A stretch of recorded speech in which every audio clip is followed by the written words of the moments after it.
Hey guys, it's only been about a week since I did the last garden tour or garden update, but a lot has happened, so I want to take you through and show you how things are coming along. And also, what do you guys think about me holding the camera like this and then coming in like this to show you stuff? Is that good? Or would you rather see me in the video standing next to the plant? But anyway, here's the borage. It's all flowered out, and just like that big plant that I saved the seeds from last year, it's just getting huge. So save the seeds from the best plant and you'll have best plants in the future. The cucumbers, they're growing, but I think just like last year, you know, I tend to plant too much stuff, and I'm hoping they don't get crowded out. I picked some of the dill out and stuff, but I got a big stinging nettle plant growing right up next to them, and I hate to pick that, so what do? But the dill's growing like crazy. It's just getting ready to start blooming. And on that, I want to show you something before I forget, a little tip. I told you before I had my parsley all blooming out, and I want to save seeds from this.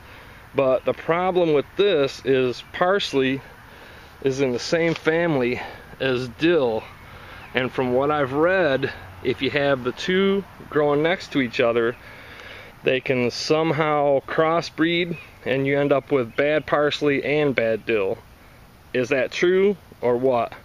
But I cleared out the dill that was in the direct area of the parsley.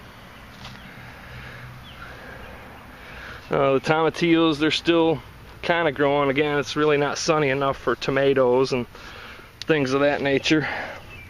One bad thing, I have a groundhog, or at least I had one, and he came through and destroyed every single bit of the broccoli I had growing. This is the only one that still has a top left on it.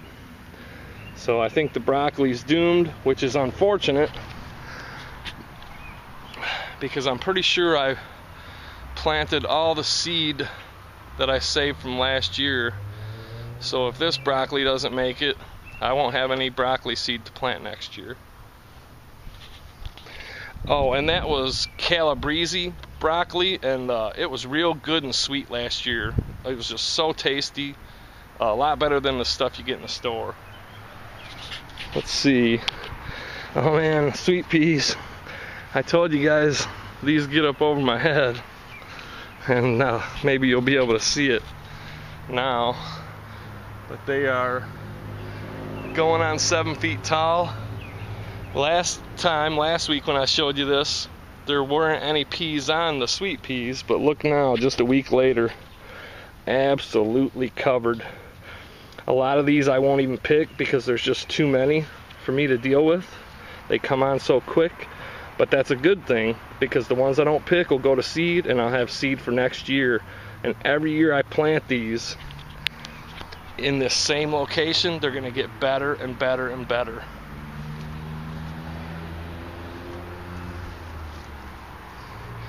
Got to kind of hold the stem when you pick them, or you'll tear the roots out.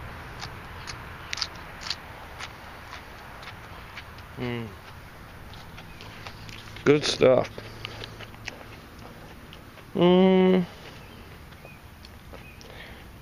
What else? Oh, all those little caterpillars that were growing on the dill, I posted on my Facebook that question, and I'll probably get answers from you guys when I post that other video, but I still haven't posted it yet, the other garden update video. But it turns out it was a black swallowtail butterfly, and they've all went into hiding, so they've all probably made their little chrysalis or whatever. And I believe, from what I've read, within 2 to 3 weeks there will be a whole bunch of black swallowtails flying around here.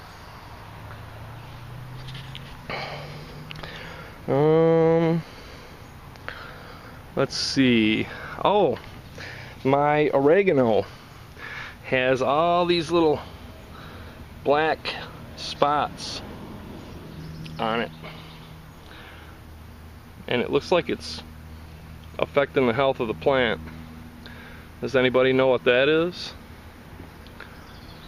Or is there anything I can do to prevent it? Let's see. Oh, the rocket salad.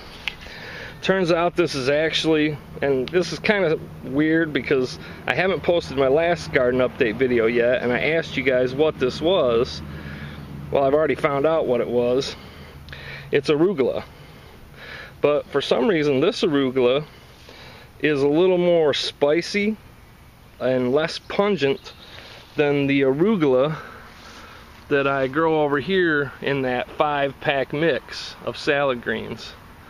So I don't know why there's a difference there.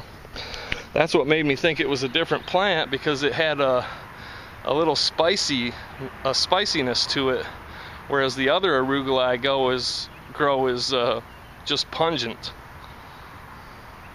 But I can smell it. I can literally smell that arugula.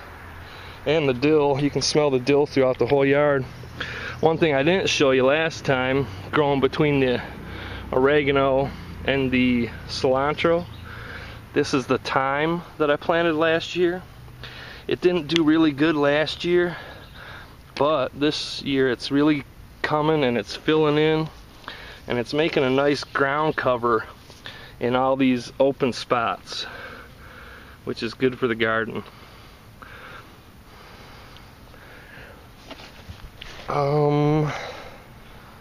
Let's see.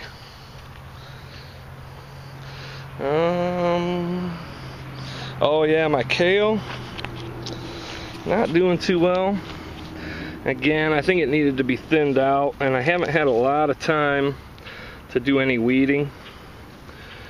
A lot of things going on in my personal life, but some of it is starting to yellow, and usually that's a sign of a deficiency. It may be that it's just getting too much rain or something, because we are getting a huge amount of rain lately. It's different than last year where we had a lot of rain and really cool weather. We've somewhat got the heat this year, but we're still getting just a ton of rain. And you know what, sometimes I think too much rain might not be a good thing. Those Lincoln shell peas are starting to fill out. The shells start to get tough pretty quick, but if you get them when they're still kind of small with the flower petals still on them, they make a good sweet pea. Eat the whole thing. But these are mainly for the pods inside, or the peas inside the pod.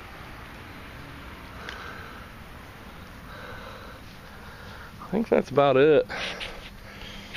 Mainly just wanted to give you an update on those few things and show you those oregano and stuff, and ask you about that and see what you thought. But I think this garden is doing really good. I really like this garden, and I think this is going to be a work in progress. And I think what I'm aiming for here is a garden that requires zero maintenance, meaning it's a perennial garden. Even some of the annuals will reseed themselves, like the lettuce and that, and come back on their own the next year without me having to do anything. So that's what I think I'm going to do with this garden, is just keep introducing plants and only plant the areas that don't have anything growing in them. And over time, I think I'll find enough annuals and perennials that will reseed themselves or come up the next year because they're a perennial, and won't really have to do any seed saving. I won't have to do anything. The garden will just grow up on its own, and it'll be so thick with veggies and herbs that I won't have to weed or anything. But that's it. That's the plan, and that's the update. Thanks for watching. Thanks for all the comments and support.